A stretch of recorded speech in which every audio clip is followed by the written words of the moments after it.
जी नमस्कार राजगढ़ वासियों, मेरा नाम कृष्णपाल राठौर है और आप म्हारो राजगढ़ का यूट्यूब चैनल देख रहे हैं। फलोदी सट्टा बाजार ने एक चौंकाने वाला आंकड़ा दिया है। दिग्विजय सिंह राजगढ़ लोकसभा सीट से चुनाव लड़ रहे हैं।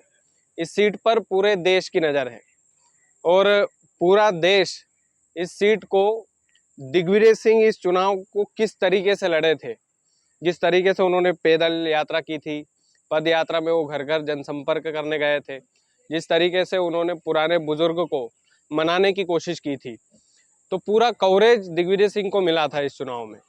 हम सभी जानते हैं चुनाव इतना दिलचस्प है कि राजगढ़ की ये जो लोकसभा सीट है, ये सबसे हाईलाइट सीटों में से एक है देश की।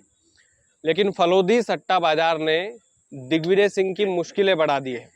फलोदी सट्टा बाजार ने जो आंकड़े निकाले हैं वो रोडमल नागर के पक्ष में निकाले हैं। रोडमल नागर फलोदी सट्टा बाजार के अनुसार जीत की हैट्रिक लगा सकते हैं। लेकिन इस सट्टा बाजार की एक और खासियत आपको बताते हैं।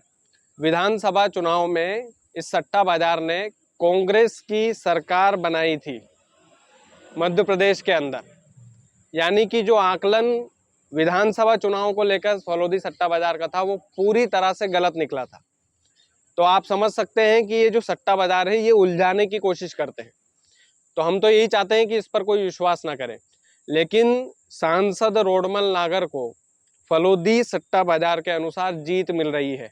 कितने मतों से जीत होगी ये फलोदी सट्टा बाजार भी डिसाइड नहीं कर पाया। यानी कि आप सोच सकते हैं इस हॉट सीट पर कितना जबरदस्त और कितना कड़ा मुकाबला हुआ है। दिग्विजय सिंह की मुश्किलें बढ़ती हुई नज़र इसलिए आ रही है क्योंकि 500 साल पुराना ये मार्केट है। इस पर काफ़ी लंबे समय से लोग भरोसा करते हैं, लेकिन पिछले कुछ समय से खास करके चुनाव को लेकर फलोदी सट्टा बाजार का भरोसा टूटा है। तो ये जरूरी नहीं है कि दिग्विजय सिंह को फलोदी सट्टा बाजार के अनुसार हार मिल रही है तो वो हारेंगे ही, क्योंकि जिस तरह से उन्होंने चुनाव लड़ा है वो इस कदर का चुनाव था कि पूछिए मत आप। पैदल यात्रा दिग्विजय सिंह ने की, पद यात्रा के दौरान उन्होंने जो बुजुर्गों से जनसंपर्क किया, अगर वो बुजुर्गों वाला जनसंपर्क काम आ गया, पुराने संबंध उनके काम आ गए, तो फिर निश्चित तौर पर कुछ ना कुछ फेरबदल होने की संभावना है। लेकिन 4 तारीख का हम सभी को इंतजार करना चाहिए और 4 तारीख को ही हम सभी को पता चलेगा कि दिग्विजय सिंह हारेंगे कि जीतेंगे, या रोडमल नागर उनको हरा करके मंत्री पद की दावेदारी करेंगे। ये तमाम सारे सवाल हैं।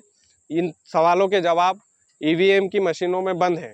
4 तारीख को वो ईवीएम की मशीनें खुलेगी और उसमें पता चलेगा कि दिग्विजय सिंह हारेंगे कि जीतेंगे। देश की सबसे बड़ी हॉट सीट दिग्विजय सिंह ने बनाई है। अगर दिग्विजय सिंह राजगढ़ जिले से चुनाव नहीं लड़ते तो शायद नेशनल कवरेज राजगढ़ जिले को नहीं मिलता। इसमें कोई दो राय नहीं होना चाहिए।